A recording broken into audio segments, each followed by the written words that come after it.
Hello， 大家，现在来到了嘉义的埔子。埔子是嘉义海鲜最大的城镇，百年前因为配天宫的繁荣而带动了周边很多的在地美食。这次来埔子就是来吃的，不管是传统老汤还是精致料理，都吃得心满意足。今年的台湾灯会就在嘉义，来看灯会之余，也推荐把这些埔子美食收入囊中。埔子自古以来就是一个南北往来的中间的枢纽站，海里来的产物、山里来的产物都会经过这个地方，然后再运往内陆的各个县市。那大家把埔子这个地方除了当做一个枢纽站之外，也是一个中间休息的地方。休息的话，就会找到一棵朴树，在朴树上面来歇脚乘凉。相传在明朝的时候，有一位信徒，他到鹿港天后宫请了一尊妈祖的神明，要拿到家里面自己去参拜。他经过埔子嘛，就到这边来休息。当地的居民知道有妈祖的神明在这边，就纷纷前来参拜。他一个小小的休息就变成一停留，就停留了好几天。因为信徒就和当地的居民就商量，我们干脆就建一个宫庙，然后就建了当时的朴树宫。朴树宫就是现在的我身后的配天宫。那配天宫因为聚集的人越来越多，它的香火越来越鼎盛，它的周围就形成了很多的市场啊、吃的呀，然后一些街市啊之类的，也就是我们现在看到的埔子。我在网络上做功课，发现埔子真的好多吃的，而且很多吃的都是其他县市吃不到的哟。我今天来到埔子就是打算要吃的，我收藏了1、2、3、4、5、6、7、8，噼里啪啦一堆的清单，迫不及待，我们赶紧去吃吧。Let's go。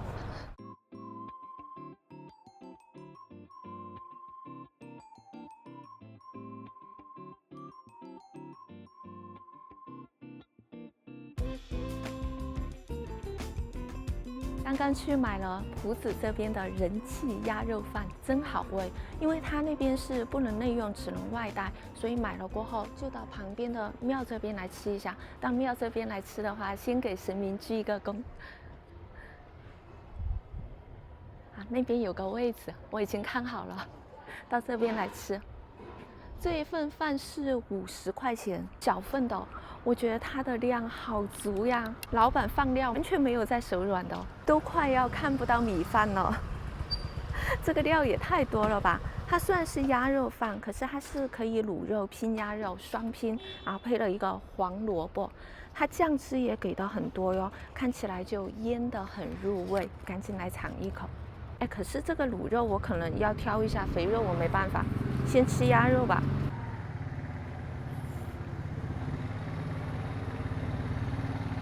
它这个鸭肉卤得好入味哦，而且很软，一点都不柴，包裹的有一点那种油脂的香味，我觉得还蛮好吃的。但是因为它酱汁给的很多嘛，其实可以跟老板说一下，不用那么多酱汁。如果你是吃的比较清淡的口味的话，其实酱汁不用那么多，不然你会觉得稍微有一点点的咸。但是对于我来说，我觉得这个味道蛮好的。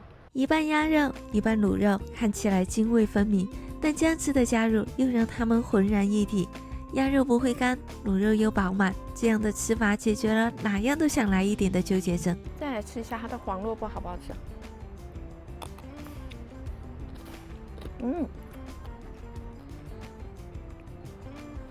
黄萝卜有一点点的咸。吃完鸭肉饭过后呢，我要去吃一家在台湾从来没有吃过的一样东西，它是4个角的，你们先猜一下，等一下给你们看是什么。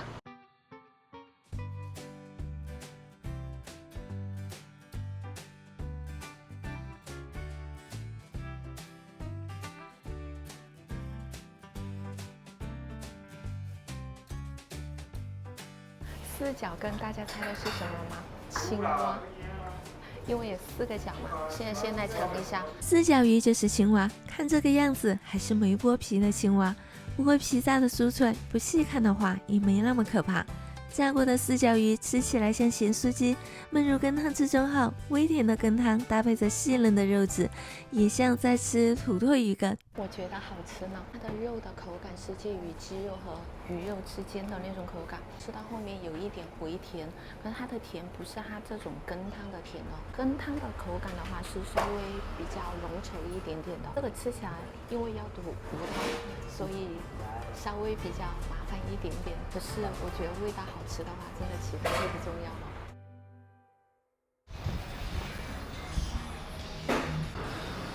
100块大乐透中奖了，请大家喝饮料哦。配天宫门前的开元路曾是嘉业海鲜最繁华的街道，早年有“浦子西门町”的称号。沿着街道走，两旁的商家密度极高，一户接着一户。省三玩具店，这里有一个粉圆，然后还有一个鸭肉羹、火鸡肉饭，前面还有鸡排面食馆，这边还有一家 Seven。大家都说这家老豆浆店很有名，可是来晚了。浦子是因为配天宫的香火鼎盛而繁荣，这样的宗教需求也带动了浦子的刺绣产业。鼎盛时期，开元路一带聚集了近20家的绣庄，不远处的浦子刺绣文化馆就是这个产业的记录。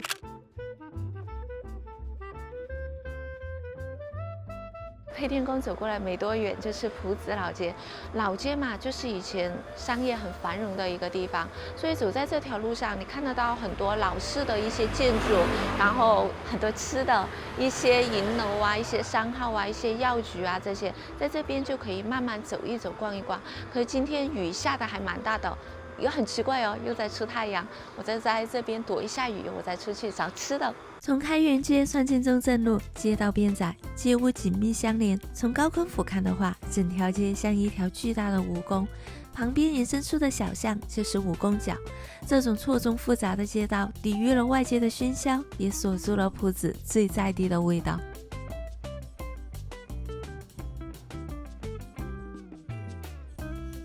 进来第一市场里面了，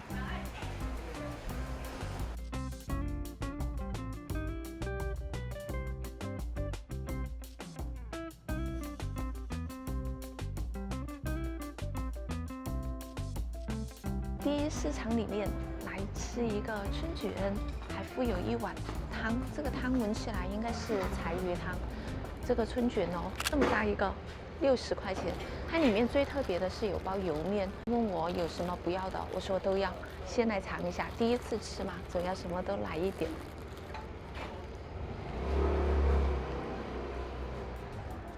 这样的春卷可以说是巨无霸春卷。薄薄的春卷皮中，把豆芽菜、高丽菜、卤肉、豆干、香菜、糖粉全部囊括其中。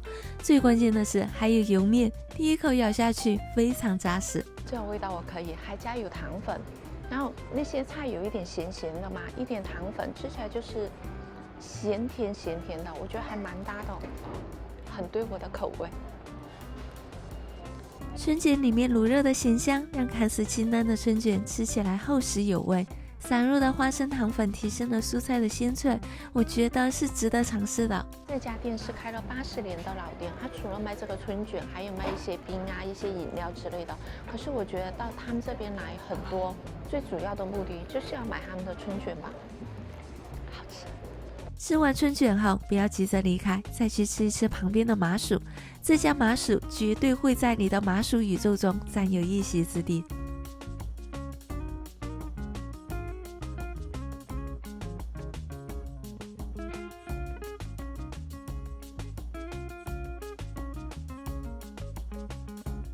它有紫米的和白米的，我还点了一个就是什么口味都不要的，然后给了我一包花生粉。看一下，我找一下，紫米的，就是白的，就纯麻薯。这家很有名，他们家几乎没有差评。先来吃一下，都是现包的哟。其实我还蛮喜欢吃麻薯的，我喜欢那种软 Q 的。我宣布，这一家真的是我到现在为止吃到过最好吃的麻薯，真的最好吃，没有之一，真的就最好吃。它这个麻薯软 Q 程度刚刚好，就是不会硬，也不会太稀，然后咬起来给你们看一下，看它这个粘性，不粘牙齿。有米香味，很多时候我喜欢吃米制品和糯米制品的那种，我就喜欢吃它带一点点的那种米香味，很多时候吃不到。这家有，这里面是包馅的，它里面包的是绿豆粉加花生糖粉，然后外面还裹了一层花生粉。这个是白米的，尝一下。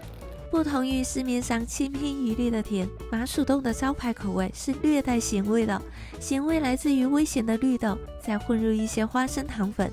咬下的瞬间，除了甜香味，更跳脱的是绿豆泥的清爽咸味，吃一个根本不过瘾。我觉得这一家是来普子，甚至是来嘉义必吃的一家绿豆风桂菜宴。这个像在吃那个海燕窝，脆脆的。阿胖能赢，我找到你啦！可是他要冬眠，所以今天就吃不了了。找光头吃早餐，老板应该是个光头吧？哎，真的哦，这里老板的形象花，这是嘉义这边的豆花，都是豆浆豆花。我准备去吃一个豆浆豆花，找了一家，走吧。好，谢谢。好好吃哦，是那种以前那种最老的豆花，就是绵绵密密的，然后微糖刚刚好。老板送的这个大颗的是有包馅的。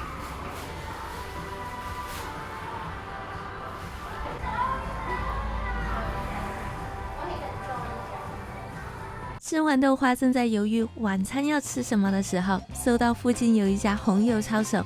看到红油抄手，我是没什么抵抗力的。然后红油抄手它是75块钱8颗，因为我点的是小辣，也有可能是因为我点的是小辣，所以吃起来它的酸香味比辣要多很多，反正就吃不到什么辣。那等一下我就要回饭店去休息啦，我们明天见哦。现在这里感觉来到了普子的高级区，要来吃一家鳗鱼饭，就是这家鳗鱼饭。好像没有店名，等一下我打在荧幕上。要来吃这家，完全是因为在网上看到的一条评论，说这是来嘉义必吃的鳗鱼饭，2357条评论还能有4.7颗星，我觉得我拒绝不了。点了一份牛肉饭和一份鳗鱼饭，就安安静静的就上餐了。我们点了一份牛肉和一份鳗鱼嘛，牛肉它这个牛肉应该先有卤过，卤了再去烤，好嫩啊！一口鳗鱼饭，它的鳗鱼好肥美，好肥美哦，吃起来很像在吃虱目鱼肚，可是又是鳗鱼的那种味道，然后油脂香很足，鱼的油脂香。其实鳗鱼饭有一层淡淡的、容易被掩盖掉的青花椒味道，后来搜了一下才知道，这种清香的香气是山椒粉，我觉得搭配得很妙，可以缓解一些酱汁的腻感。鳗鱼饭除了鳗鱼好吃之外，米饭也不错，饱满柔软又有粒粒分明的弹性。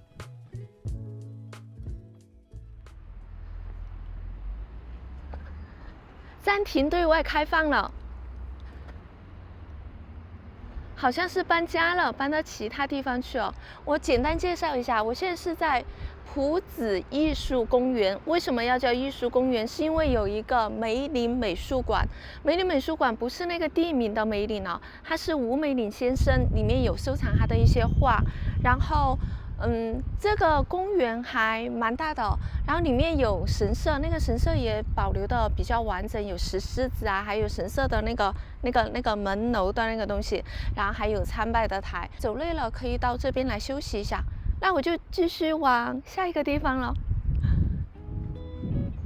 我刚刚以为这里是脏的，结果我仔细看是青蛙的脚印，好可爱哦。它这样走过来，它从下面跳上来，走到这里，然后翘着二郎腿看书，还端了一杯咖啡。它咖啡里面全是石子。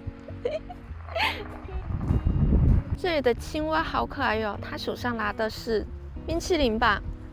卖的冰淇淋拿走，你应该不知道吧？普子是产青蛙吗？因为有4脚跟，然后刚刚那个小动物也是青蛙的造型。给你们介绍一个艺术装置。发芽的蛋，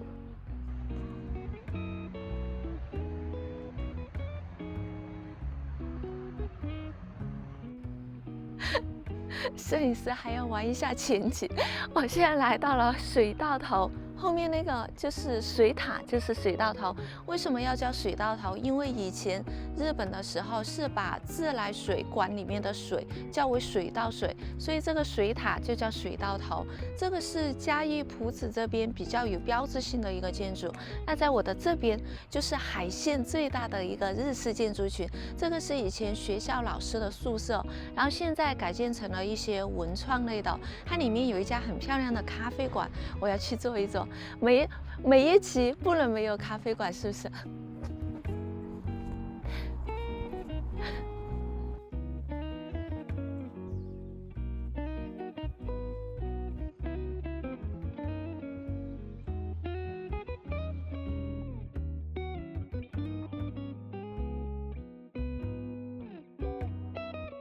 这里就是我说的那家很漂亮的咖啡馆，可是我来到这里没有点咖啡，我点的是一个鲷鱼烧，然后下面有抹茶、有红豆、有麻薯之类的。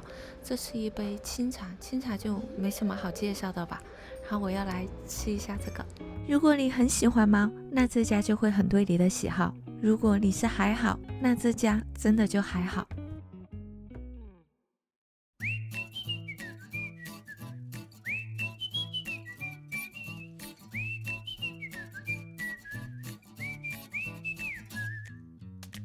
炒帅了，我跟大家说炒帅了，应该点小份的，这个大份也太大一份了吧。一个鸭肉冬粉，一个下水汤，然后它这个汤头是当归的，它当归的味道还蛮香的。现在尝一下，喝一口汤。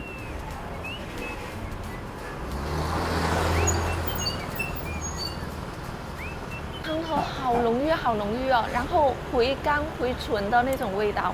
它鸭肉好甜哦，是那种自然的鲜甜，不是提味道的那种甜，就鸭肉本来的甜，又比较软嫩一点。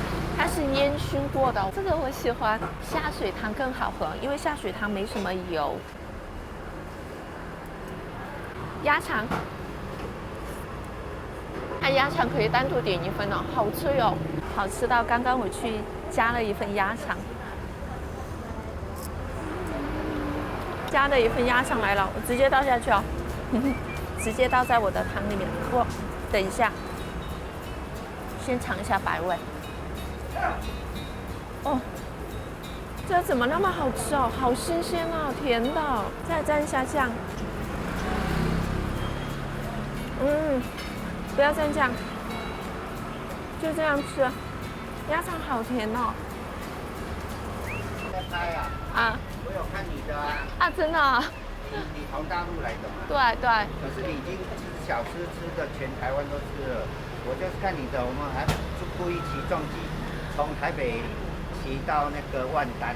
哇，那么远呢、哦？我们看你的之后去万丹吃红豆饼。对。然后就从台北骑重机下来。哎，你们是台北的哦？今天来这边旅游啊？是开露营车。哦。哦，那你老公嘛？对，这家很好吃。我有一直在看你们拍，就是看到兔子心血来潮，重机就骑着就来，不是兔子，万丹啊。万丹。那个裤子应该是看别的人。是我都一直看他的。那铺子也要看我的呀。好，我回去都会帮你按赞。啊，谢谢。你做几年？好像很多年。4年了，今年是第4年。那开始收入啦，有收入有多啊？收入几十万的。没有。不是几十万的。那个是大 YouTuber 才有的，我还是。那还要业配。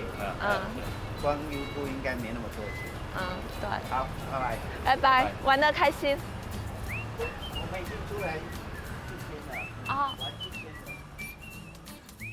还好我有坚持来吃那家当归鸭，吃了过后我发现它是我这一趟朴子之行的小吃类的应该是第1名的，反而是喝的没有那么的理想。朴子其实还有很多很多吃的，我都还没有吃到。如果你是跟我一样比较喜欢吃的那种的话，欢迎来朴子发现更多好吃的，也欢迎在下面留言跟我分享。那这一集影片希望大家还喜欢的话，一定记得帮我点赞订阅，我们下期再见。这部影片发出去应该是春节了吧，快要到春节了，也同时提前祝大家新春快乐，马上有钱，马到成功，拜拜。找到了双胞胎顾家麻花，就是这一家。哎，怎么了？已售完。